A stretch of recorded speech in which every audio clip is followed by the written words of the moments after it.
As runners, we all challenge ourselves in ways we never thought possible, pushing the boundaries of what we're capable of to smash through targets and set ourselves new, bigger and better ones. This awesome hobby that we share gives us one thing in common, and it brings us together as a community.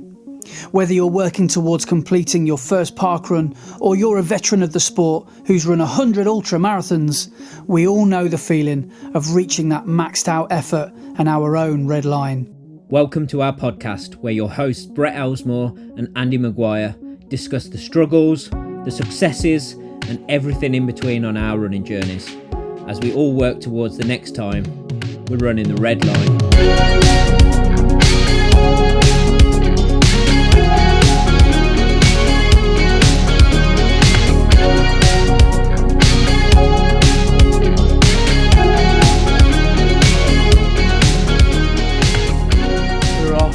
Is that actually live? Yes, I can see in the top left corner. We are recording. We are recording. So, right. Welcome to this first pilot episode of Running the Red Line podcast, I guess. I am Brett, and my co-host is to the side of me on the screen, and it is Andy, who previously was running with Andy. Until about an hour ago. Yeah, has had a name change today. Tell us about that, Andy. Well, yeah, I've sensationally, I'm sure everyone's going to be talking about this in the papers, and the media's going to be there's going to be causing a frenzy. But yeah, I've changed my name, so I'm now It's on Andy. But I've now realised, because someone pointed out in the comments, that it sounds like someone's put the blame on me. So who's the blame on? The blame's on Andy. It's on Andy. So yeah, I'll have to I hope that people understand that it's not mainly because the blame's on me. But when Brett and I ran the Worcester Half Marathon, obviously you were shouting at me, "It's on Andy, it's on Andy, Andy, it's on." So I thought, what better sort of title to call it than It's On.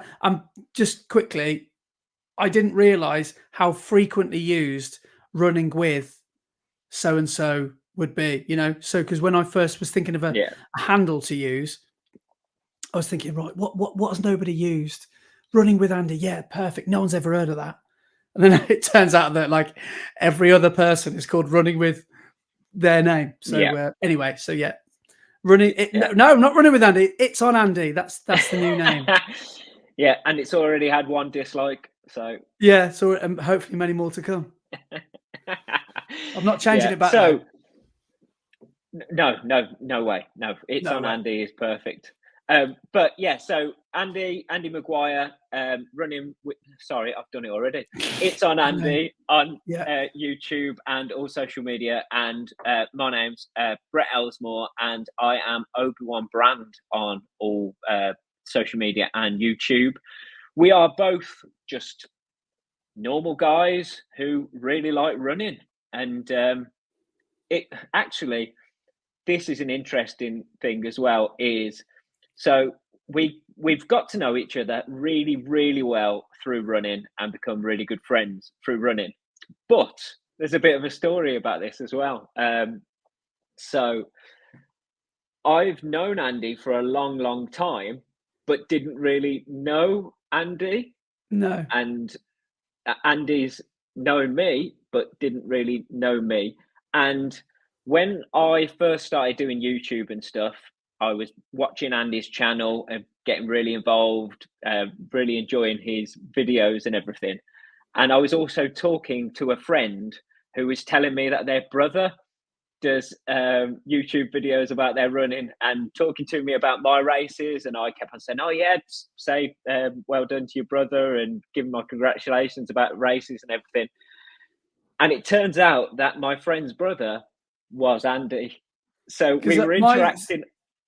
Yeah, because my sister's also at the same time saying, "Oh, I've got a mate called Brett who's doing the Redditch Half Marathon or the Birmingham Half Marathon. You two, I don't know how you've never met each other. You know Brett, don't you?" I was like, "Brett? What, Brett? No. Oh, Brett? No." And then I clocked that it was you. So, yeah. YouTube is such a funny way to network, isn't it? And social media in general. It's really strange because you can reconnect with people who you've maybe not seen for 20 years or more.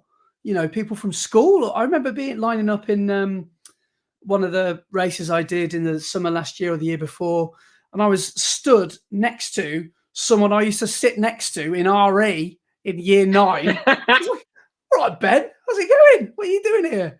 And it's just so funny how, I don't know, it seems to be people in their 30s, 40s and beyond who just seem to have, I don't know, maybe it seems like running just seems to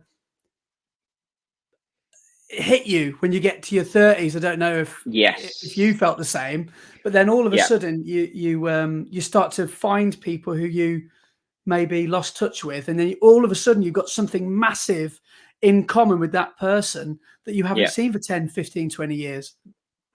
Yeah, because we were both at your sister's wedding, but obviously we didn't talk and everything. Yeah, it's really bizarre that our connection goes so far back, but we didn't put 2 and 2 together until running brought us together, which is crazy. pretty cool, to be honest. Yeah, it's mental, but good. But so you should go first on this one. Okay. How did you get into running? How did running come into your life? So I've always been that sort of guy that's a little bit sporty, but more interested in socially stuff. So I'd always conveniently find an excuse to not do exercise. And, throughout my teens and 20s, I, found going out and kebabs and, I found that more interesting. Friday and Saturday nights were more interesting to me than Saturday morning park runs and Sunday morning races. And basically 2020, it was strange because Laura and I were supposed to get married. Laura, my wife, now, we were engaged and we were supposed to get married in May 2020. And then when the pandemic came and the lockdown happened, but slightly just before that, it's probably literally 4 years ago to the day, when everyone was going, oh, well, it's just a cold, we'll probably all get it, but it will probably be fine. In that period, we were still thinking, everything's going to go ahead. So we may as well, I was thinking anyway, I'm going to have to lose a bit of timber here because I can't fit into my wedding suit. I've tried my suit on the other day and it does not fit. And running was a temporary thing for me. I was going to fit into my suit and then I was going to just live that typically happy married man life where I could just eat and drink what I want for the rest of my life and just balloon out of control. But then the pandemic came and running just became a lifestyle. It's now got to a point 4 years later where I cannot imagine my life without it. It's got to a point where I'm thinking something's wrong here. I've only done 3 runs this week. 3 runs. Yeah. And I'm not like a 2.5 hour marathoner. I'm fairly everyday kind of times, but I've just got to a point where I enjoy doing it that much. It's not a chore anymore. And no, it's part of your life. What used to put me off has now become routine. I used to hate running. I used to hate all forms of exercise. And now, when the thought of telling my mates from school, because we've still got like a core group of mates from school, when I sort of remind them, by the way, lads, I'm a fitness influencer. They're like, no, you're not. Don't be stupid. I'm a fitness YouTuber, lads. What do you think about that? But it's so funny, basically, because no one ever at school or even up to a couple of years ago would ever have pinned me for anyone that would optionally do this. So I just do it for the love of it. I really do. I've found my hobby. I've found my thing, and it's never been happier. Absolutely love running, and brilliant. So the last 4 years have been awesome. The origin story of Andy. Yeah, that's basically it. Andy, the runner. The runner, yeah. Before running shoes, I was a mess. I was 30% body fat, probably. I was ridiculous. I was, I just couldn't run 2 lampposts without being out of breath. And instead of thinking, oh yeah, I'll go again, I just thought, nah, I'll try again in a few months when I might have lost a bit of weight or whatever, and then never done anything about it. And then that run never came. So yeah, I'd go through a phase where I'd go for like 3 runs in a week and think, oh yeah, I feel all right. Find an excuse not to do the 4th run, and then 6 months later think, oh, I better go for a run today. So yeah, that has drastically changed. So yeah, here I am complaining that I'm only doing 3 runs a week. And then if only a few years ago, 3 runs a week would have been a huge upheaval. So it's funny how you can change. Yeah. Yeah. How about what about you? What's your right? story? So I started running end of 2011, start of 2012. Yeah. And my big, I think, kick up the bum to get into action. I'd always watched the London Marathon on TV and always thought, oh, that'd be a brilliant thing to do. But I wasn't a runner, didn't do running. Last time I ran was back in middle school when we used to do cross country and stuff like that. After that, I wasn't really that sporty. Skateboarding was my sport, so I used to go and skateboard with all my mates and everything. But yeah, in start of 2012, the Olympics was about to happen in England, and that inspired me. And a friend at the time said they'd just signed up for the London Marathon for charity, and I said, "Oh, London Marathon, that's something I've always wanted to do." And they said, "Oh, they've still got charity places." So the next day, went online and signed up for a charity place for London Marathon. I'd never run a race, never run long distance or anything, and straight away signed up for London Marathon. Possibly a silly idea. And yeah, just started running, went to a sports shop and bought a pair of shoes. They weren't even running shoes, just got out and started. Well, I say running, started plodding along around the block. And then went to a proper running shop and got fitted for a pair of shoes, and just went from there. And I was slow. I was just putting one foot in front of the other and trying to get through it. Got to the point where I reached 13 miles as my longest run and got an injury on the outside of my calf, and it put me out for, I think I was out for 6 weeks, couldn't run, couldn't do anything. And then 2 weeks before London Marathon, I went for a little run and went, oh, things feel okay. I'm going to do this. So longest run was 13 miles. I'd been out for 6 weeks, and then 2 weeks of training.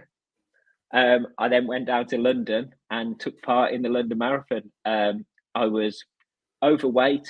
I was not in good shape or anything like that. And it was the hardest thing I've ever done. But I crossed that finish line, and it was for like 30 seconds of crossing that finish line, the bit coming up to the finish line, crossing that finish line, and then a few seconds afterwards was the best feeling ever. Yeah. And then the pain kicked in, and it was horrendous. I couldn't walk for days afterwards. And as soon as I finished, I went, I am never running again. And so went home with my medal, thought, that's it, that's my running career over. And then about a week later, I went, do you know what? I quite like running. And just I reckon I could do it faster. Yeah. And started running again. And then basically I was just running to run the London Marathon each year. So I signed up for the same charity 5 years in a row. But the only reason I was really running was to go and run the London Marathon each year. I wasn't taking it seriously, wasn't really training. I was just going out for runs. Didn't really know what I was doing.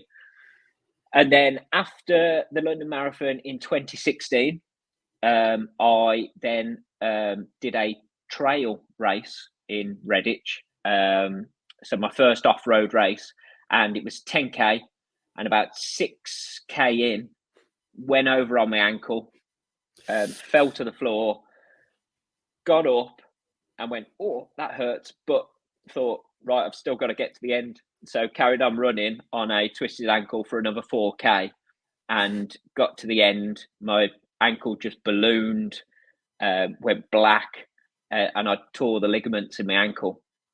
So I was then in a splint boot for, I think, 6 weeks before I could start doing anything again.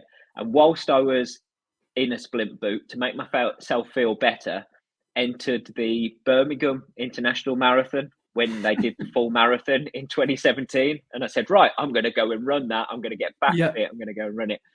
So yeah, got out the splint boot, managed to do enough training to get on that start line. And half a mile into the Birmingham Marathon, I twisted my other ankle. But the other one, obviously my silly head went, just carry on, it'll be fine. I'm only half a mile in, it'll be fine. So carried on, and I think compensating, I did my patella tendon on the right leg, and then physio. I had acupuncture. I had all sorts of things to try and get my knee right, and it just wouldn't go right. So I went, okay, I'm done. I'm not running anymore. That's it. So then, yeah, I was injured for 2 years, just over, and then COVID hit. So the same as you, COVID hit, and I went, oh man, I need to get fit. I need to do something to stop being overweight and eating really badly. So got my running shoes back on and started running again, and thought, I'm going to properly take this seriously now and try and actually improve my running. Yeah. And that's where it started. I started going out and actually training properly. So what shape were you in then? In when lockdown hit, would you say that you were almost back to square one? Yeah, I hadn't done any exercise for those 2 years because my knee just wouldn't let me. So I'd just been eating badly and sitting down doing nothing. So I was in pretty bad shape. So when I first started again during lockdown, it was slow, it was steady, but I started doing a lot of reading and really got the running bug and started getting into it and working out what I needed to do to try and improve and get better. And then started entering some races when they came back, and just thought, I want to get into this properly and take it seriously. And so it's almost it's almost as if you've had 2 phases then so far. Yes, yeah. I had a phase as a runner, or jogger as they call it, where I was just going out and running to be able to go and run the London Marathon. But now I'm at the stage where I see myself as a runner. That's it. I don't want to say it's part of my identity because that sounds really silly. But as you said, I can't see my life without running. Yeah. I've been injured again recently, and I was 3 weeks out of doing no exercise at all, and I went slightly mental. I was climbing the walls, wanting to go out and do something, but I couldn't. And back before I started running, to think that I would want to get out and run whilst I could just sit down and do nothing and watch a film. To think that I would be happier out, absolutely pushing my body to its limits, is a crazy thought. But I can't think of anything better on a Sunday than go out and go for a long run and just be. Well, I think that's a little bit why we've. Yeah, I was going to say that's a little bit like why we've started this podcast, because I feel like, to some degree, when I started running, I started running like a headless chicken, basically. I wasn't really watching YouTube or getting tips until at least a year into being a runner. Like I didn't have a clue what I was doing really. I still don't, to be fair. But the thing that I think where we're both at now, the reason that we're doing this podcast and the reason we've called it Running the Red Line is because I think we both quite enjoy maxing out what we've got, you know. Yeah, pushing our limits. As much as we do like, you know, the slow, steady stuff, at the end of the day,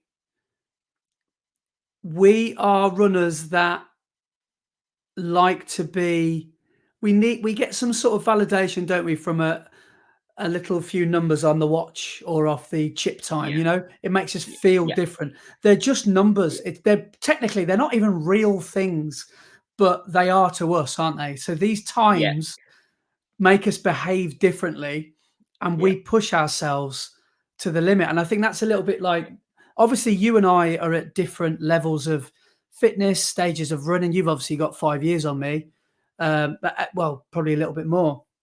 But well, then I've caught up with you because you've been injured for half of it. But I think we both, whether it's a 5K, a 10K, a half, or I've only done a handful of marathons, but I think we both enjoy chasing the numbers and seeing what our bodies can do, what our legs can do, and what we're capable of, and what our minds and brains will let us do as well. Yeah, well, that's the thing. Half of it is mental, pushing yourself through that mental barrier of knowing that you can push yourself a little bit further. But what I really like about it is we're entering races, but we're not necessarily. I mean, sometimes, yes, we are racing other people, but most of the time when we're entering races, we're racing ourselves and our previous selves, and we're trying to improve on what we've done before. Running is one of those sports where you don't have to necessarily compete against anyone else. So when I'm running my marathon, I'm not competing against anybody that I'm running with. I'm competing against myself, and I want to make myself better. It's not a case of I can beat him. It's a case of, can I beat me? Yeah. It's the same as, I guess it's to some degree, I'm not comparing myself to Kipchoge here, but it's some degree because they've got no one else to beat. So even he is trying to beat himself every time he gets his shoes on, and, you know, try and get that sub 2 hour world record, that, you know, that world record, whatever. But it's like a never ending cycle, isn't it? Yeah, it is. Yeah. And no matter how quick you go, I don't think we'll ever be satisfied and go, right, that's it. That's the best I'll ever do. We'll end it there. I won't try any harder next time. Yeah. You will always set yourself a new target to go to. Well, that seems like a decent point for maybe just to discuss quickly our numbers, what we have achieved so far. Maybe we should start out with 5Ks, because for me, my 5K time has improved drastically, really, when I think over the last 4 years. I remember doing my first ever parkrun, and that's the only time I've ever really done, up until then, my first ever timed 5K. And I remember running hell for leather and being so happy with the time that I got, because it was a 40-second PB on the day. And that time now is slower than like almost my easy pace. Well, it's about my easy pace. It's crazy, because I did that run in nearly 26 minutes. And now I'm doing sort of low, you know, I'm doing 20.5 minute, you know, hard 5Ks. And it's so, the progress, if you can just be consistent, is there for you to see. And that's where the numbers come into play, because that's where you can almost see. I know times for races don't define you. You know, you could say that maybe your first ever London Marathon might be your greatest ever achievement. I'm not saying for 1 second you probably would agree with this, but you could say it's a bigger achievement than your sub 3 in Manchester, because, you know, it's quite possibly, yeah, because I fully trained for that Manchester Marathon, whereas London, yeah, I didn't fully train. I didn't know what I was doing, and having that injury, so I was out for so long. To actually cross that finish line was, it took everything I possibly had to even cross that finish line. And now I look at it and think, man, that time is crazy. I mean, it's slower than your slowest marathon. You've done every marathon you've done is way quicker than my first ever marathon.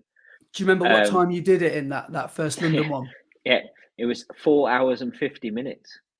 4:50. That's almost, you could almost run at that pace. You could probably do, at your Manchester pace, you could probably do about 45 miles, couldn't you? In that, if you carried on at that pace. Yeah, it's madness, isn't it? It's the progress. And when you think about what you know now compared to what you knew then, but I mean, a big thing to say is now there's never been a better time to get into running, really.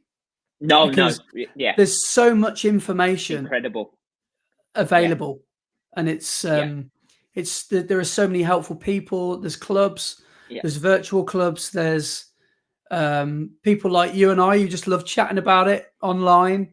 Social media. There's, I mean, yes, I imagine in the same breath, there's a lot of misinformation. There's a lot of bad information out there, and you have to sift through it. But a majority of it is a good community of nice, good people just wanting to help and support each other. It's something I've found within running. It's another one of those things, like other sports, you support a particular person and you always want to you want one person to win over the other.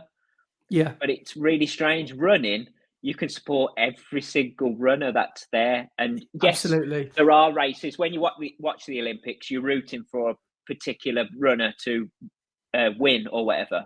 But like all my club mates, when I'm racing against my club mates, I want them to do their best just as well as I do my best. And if they beat me, I don't care. As long as I'm pushing myself to the limit, I want them to do as well. I'm not going out to beat them. I'm going out to push myself to my limit, and hopefully they will as well. I'm amazingly happy when you hit your targets, just as happy as I am when I hit mine. It's amazing. And the community seems to be like that. There's people who you don't know who are absolutely delighted that you've achieved a goal or a target that you've set yourself. And you don't even know them, and they're absolutely like over the moon that you've managed to do that. When I saw you at the finish line in Manchester, and I didn't quite hit my target that I wanted to, but I saw you shortly after not shortly, because you'd finished 45 minutes before me. But when you told me that you'd nailed your marathon, and you'd got in, not by the skin of your teeth, but you just crept inside that target, and because it's such a huge target, that sub 3 as well, I was like, I think that's just made my day. It's just that running's got the ability to do that. It makes you it's a selfless sport, and considering it is a solo sport, it's the least solo sport that you can ever consider a solo sport. It's a team sport, isn't it? It is. And so just because we're the time is slipping through our fingers already. I knew this would happen. We'd be chatting and we'd block. But I know we wanted to talk briefly about what we've got coming up for the rest of the year. Yes. Yeah, and one of the points why we've even started this podcast as well is to document what we're doing this spring and what we're aiming towards. So, we are both doing a spring marathon again this year, aren't we? Looking forward to it. Absolutely. I feel like once you've locked into that training block, you just feel like, the bars come down, you're on Nemesis or you're on Oblivion or whatever, and you just got to ride that roller coaster. There's no getting off it. And that's where I think we both are now. It's it's different for you. Well, why don't you go ahead, because you've had a bit of a strange few weeks, haven't you? Yes, I'm coming into this training block in a bit of a strange situation to where I was last year. So last year, I had a really strong winter, did all the cross country races and carried on training throughout. And I was in a really good place when I started in January. But this winter, I unfortunately picked up a injury in November, so a couple of days after we did the Alton Towers half, and then I swear that race is cursed. Yeah, I think it is. Yeah. But yeah, so a couple of days after that, picked up a glute injury, which put me out. So I did 0 exercise for 3 weeks, and then slowly got back into doing things, but no running. So I was on the cross trainer, and then I've slowly put running back into what I've been doing. Still keeping up the cross trainer and stuff, just so I can transition a bit slower rather than jumping straight back in. So yeah, so this time last year I was on like 65 mile a week, and I was in a really good place to start my block and really push up to that maximum mileage. Whereas last week I was on 35 miles for the week of running. So I'm halfway to where I was last year. So it's going to be an interesting one. But my 14-week block started Monday, and I will be running Manchester again. I'm a bit gutted because one of the things and one of the reasons I wanted to do Manchester last year was to get a good for age time to do London Marathon this year. And I hit that good for age time, put my application in, got a good for age place, so I could run London this year, and then managed to double book myself on that weekend, so can't go and run London. So it's Manchester again for me. I managed to get a place, which is great. But yeah, Manchester in 14 weeks' time on April the 14th. So I will be there. There's worse marathons to run. I mean, Manchester is definitely probably. I mean, it's the second biggest in the UK, isn't it? It's got to be. Yeah, it's a huge international marathon. I would have thought people come from all over to race Manchester. Oh, definitely. What are the numbers there? It's got to be above 20,000. I think it's 30,000 this year. Wow. So that's on a par with what London Marathon was. I think London's got up to 35 now. But 30,000 is a lot of people. It attracts some fast runners as well, because there's this.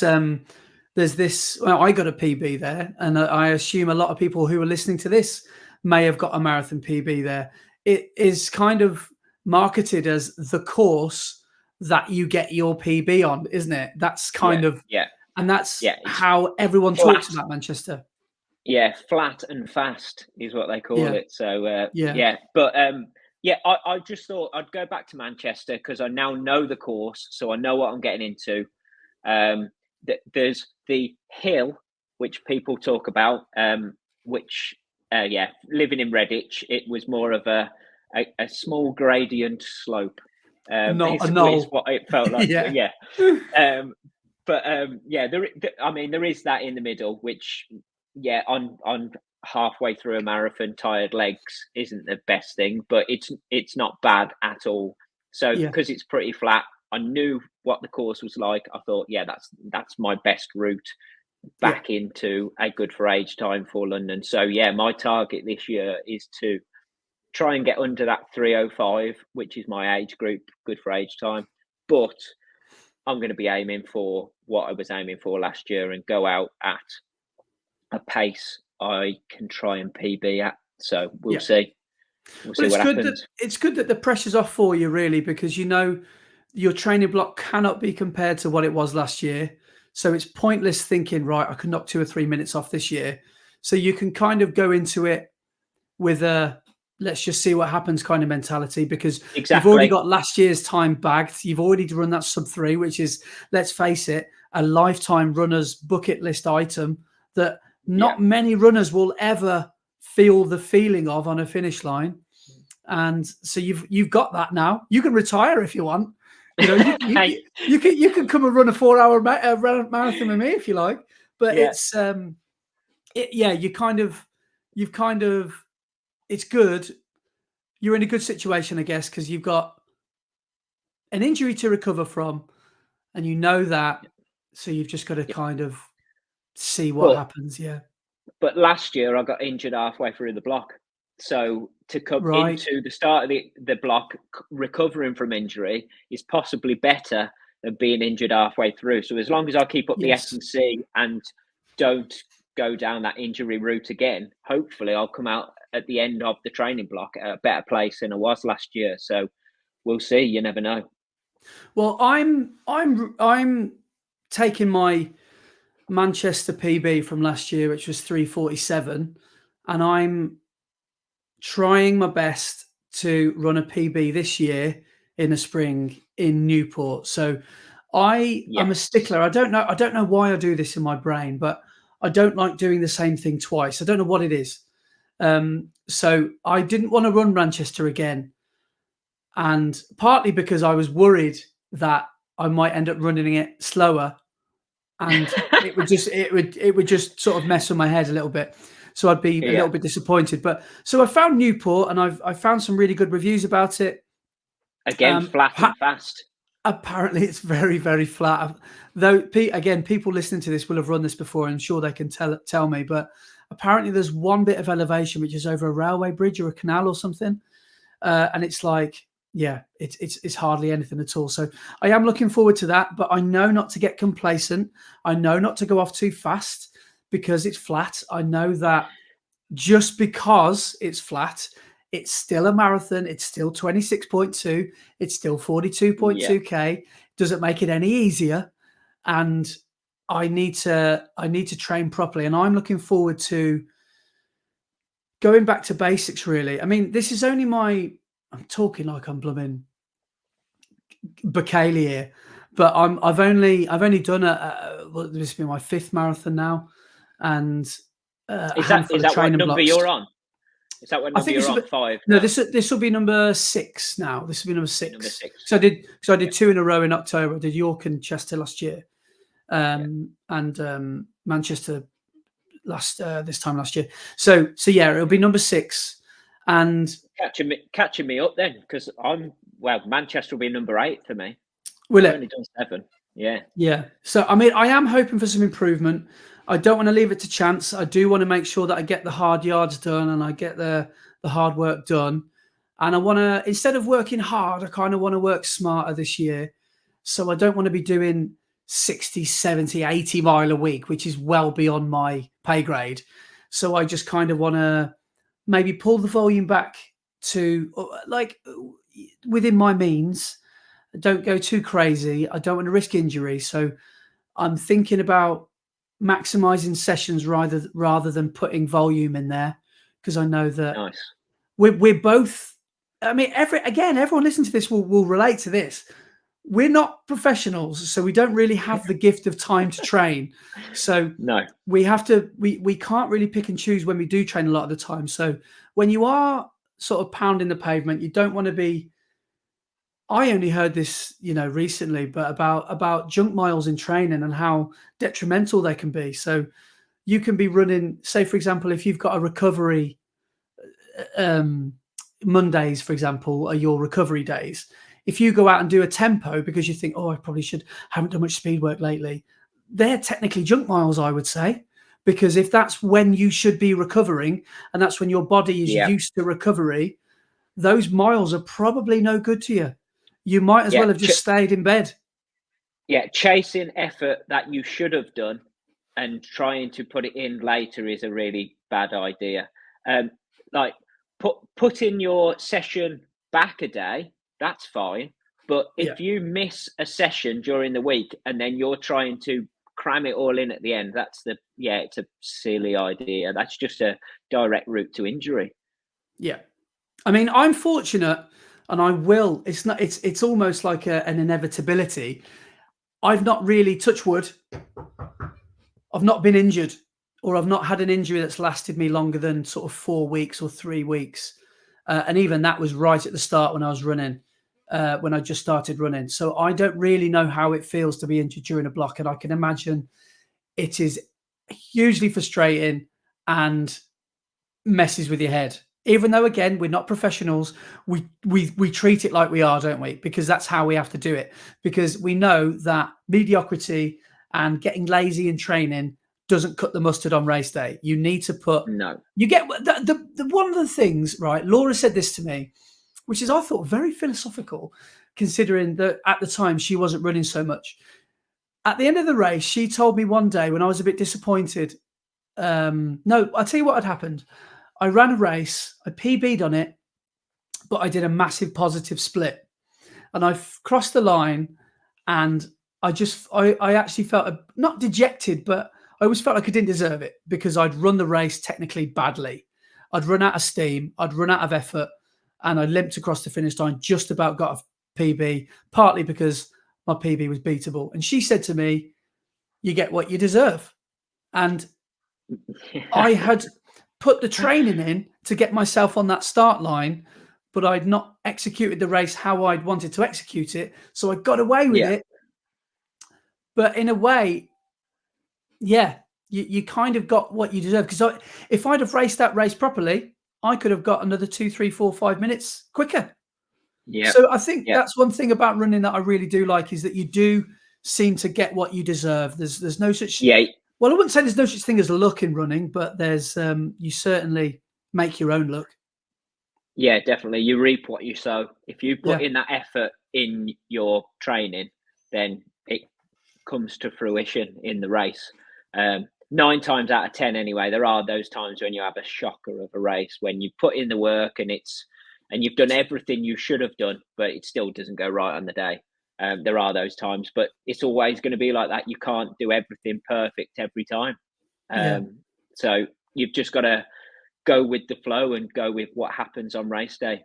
And that's one of the things with marathons as well, is it's not like a 5K or a 10K. If you have a bad race, you can't go back next week and try again and go and blast out another race. It's once or twice a year, or if you're you, 3 or 4.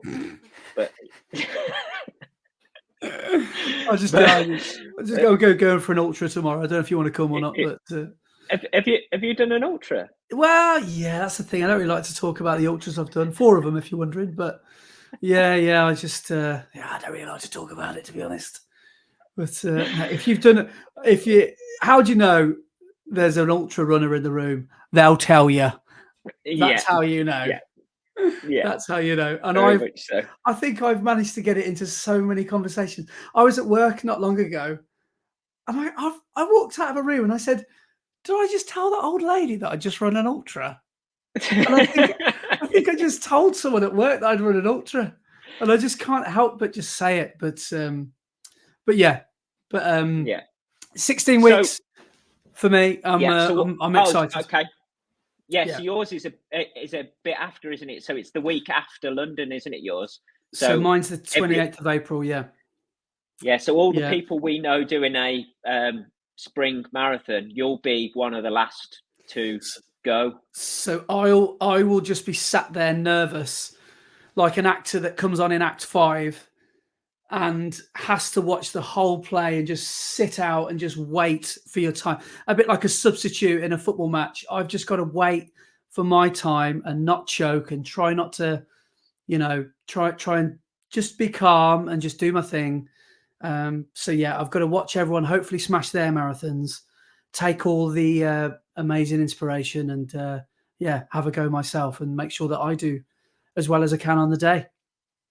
Wicked. So what is your target for this year? You said you want to try and PB, but are you keeping the same target as you had at Manchester last year? Yeah, because technically I didn't hit my target, which was 3:42. So Project 3:42 is happening again this year. So that is what I will be aiming for. I know my paces, I know my times, I know my splits, what I need to hit. So it's just about working towards that and trying not to get too carried away on the day. And hopefully I can finish stronger than I ever have on a race, and maybe even do better than 3:42, but we'll have to wait and see. Yeah, it's going to be good. I'm really looking forward to this block.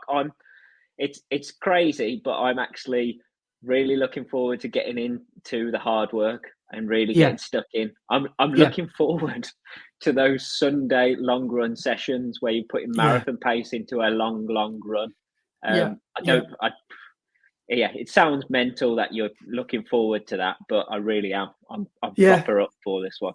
I think that's what January does to you, doesn't it? I think we're the only species on Earth that are happy to see January, aren't we?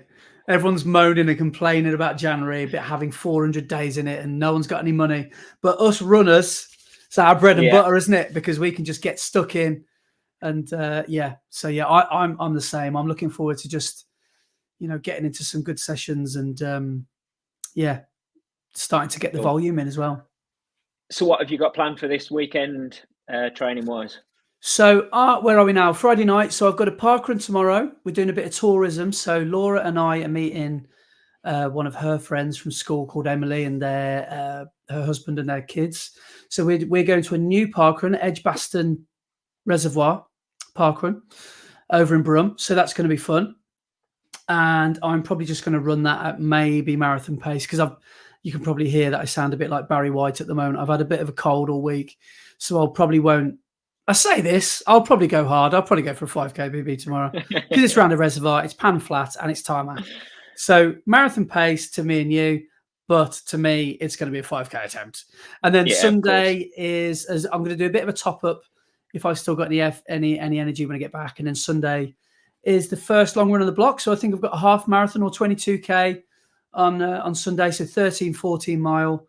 And that'll be easy with a couple of blocks of steady in there, and then that's it. So nothing at marathon pace yet. On the long run. So what about you? Are you going to be able to get out yet? Yes. So I am back out running, and actually on tomorrow, Saturday, I am actually doing my first race since coming back. Not sure how much actual racing and race pace will be involved, but it's the third leg or third race of the Birmingham Cross Country League.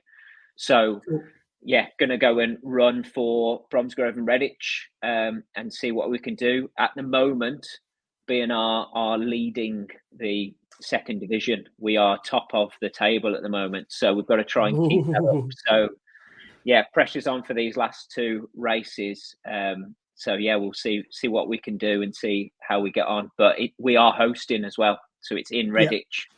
We're hosting this race, so I'm hoping that every single member of our team will be putting the spikes on and getting around that muddy, boggy field for the race tomorrow. So I'm really looking forward to that. Is that about a 10K? Is it? Yeah, it's normally either just under or just over 10K. It's never spot on, but so it's a 10K race. So we'll probably do a warm up and a warm down as well afterwards. And then Sunday, because I'm racing, it will be a super easy run on Sunday. But I'm thinking about 13 mile. So cool. We should be okay for this weekend to start ramping it up a little bit and see what happens. So will you be taking the camera? That's what everybody wants to know. Will there be a video? I'll be taking the camera, but I don't think I'll be filming the whole race or anything like that. I'll just try and get some people at the side to try and get some footage of us going through all the mud and everything. Because it's the first race back, I want to try and concentrate on not getting injured again. And if you drop your camera in cross country, all the best trying to find it through all those mud and spikes. Yes, you'd never. Exactly. It'd just be easier to just leave the camera and just buy a new one, wouldn't it? Yeah. So so I will be taking it down so I can film a bit and show everyone the conditions. And obviously, both of us are documenting training at the moment. Yes.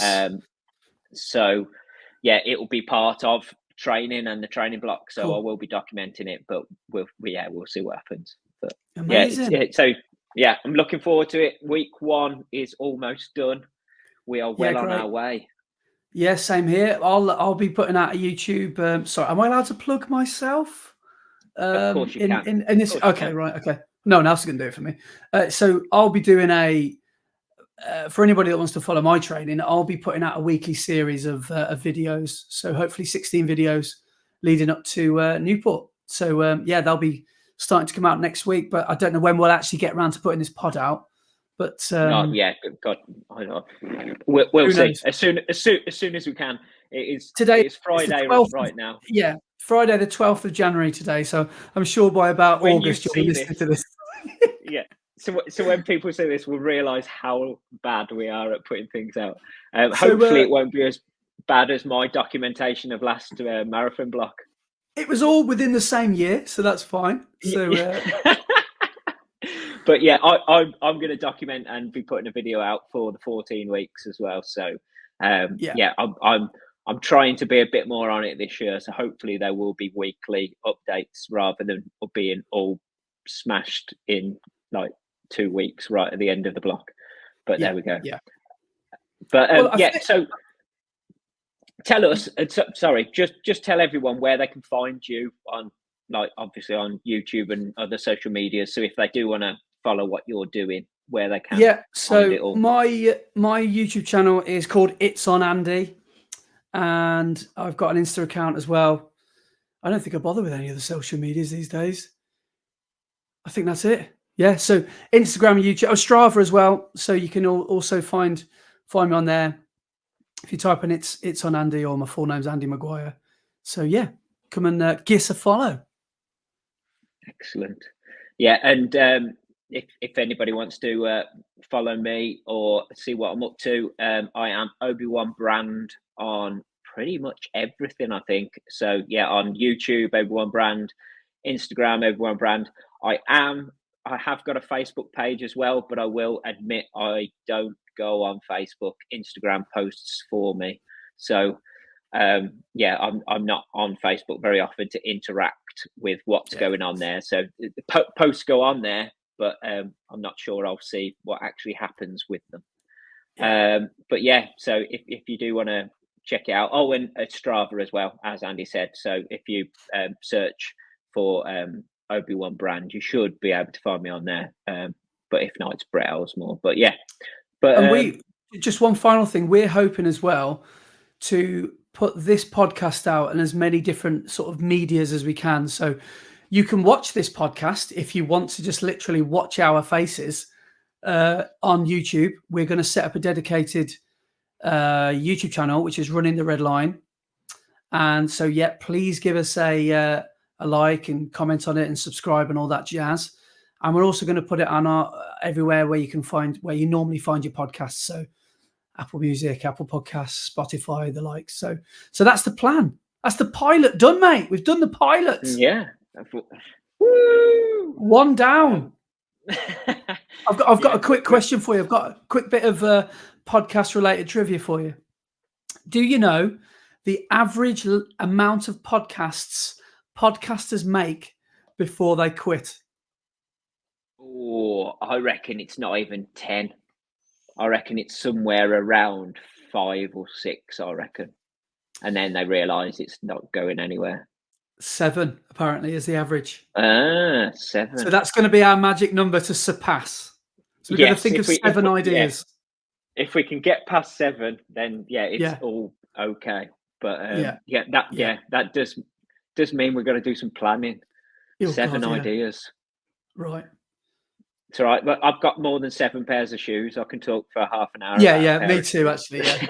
I've got about 7 pair of easy shoes. So yeah, we've got 14 videos worth. Yeah, cool. Yeah, definitely. Right. Okay, then, dude. Well, that was wicked. Thanks for joining us, everybody. And we hope it sort of made sense. And here's to the next one. Yeah, hopefully we come back for more. I'm sure we will. That was quite an enjoyable hour. A lot longer than we said we were going to actually do it for. Yeah. We set a limit of 30 minutes and we're already on 54. Yeah. So if you have made it this far, then massive thanks. And we'll see you on the next one. Yeah. Nice one, guys. Cheers, guys.